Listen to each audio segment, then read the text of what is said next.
Katika eneo la Sameta, soko la Itumbe, na tumefika hapa kwa kuendeleza ile operation yetu ya vita dhidi ya mihadarati, bangi pamoja na illicit drugs.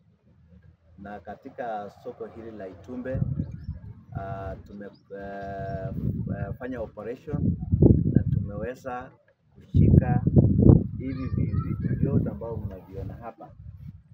Hapa tuko na chang'aa lita 490 final product ya chang'aa, na pia katika hicho chumba ambacho tumeendeleza operation tumepata pia bangi 80 brooms ya bangi, na hapo katika hicho chumba bado tumeweza kunasa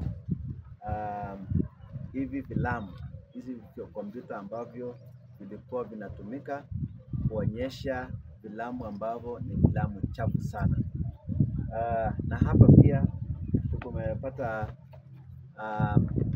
aina ya bunduki ambavyo is not capable of firing but ni imeundwa kwa mbao, aina ya bunduki ya G3 na pistol, mbili ya G3 na moja ya inakaa kama pistol.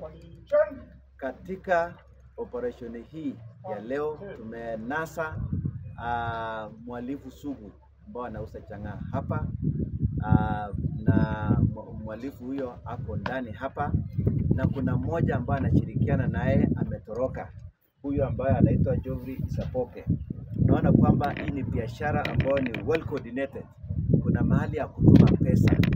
Na katika hiyo crime scene ambayo tumekuwa pale, tumepata kuku wengi sana aina ya jogoo, na tumeambiwa kwamba hawa kuku wanaletwa na wale wanakunywa pombe, wanachukua kuku nyumbani, wanaenda kuacha huko, wanakunywa pombe. Kwa hivyo siku ya leo tungependa kutoa tahadhari kwamba vita hii ya kutoa chang'aa, bangi na filamu chafu kwamba tunaendeleza kwa kila kijiji, tuhakikishe kwamba tumezitoa zote na tumezipeleka watu kotini. Tungependa kutoa wito wa jamii yetu kwamba tuweze tushirikiane kati ya polisi na wananchi ili tuweze kutoa hizi vitu chafu. Hii chang'aa inaharibu jamii, hii chang'aa inafanya watoto wasiende shule.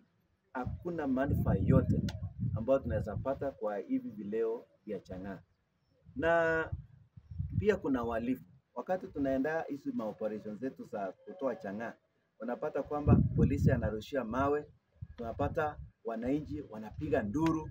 Sasa tunashangaa polisi wanakuja kusaidia nyinyi kutoa chafu na sumu kwa jamii, ilhali mnapigia polisi nduru na kupigia mawe. Hata ikipigiwa nduru hatutakomesha kazi yetu.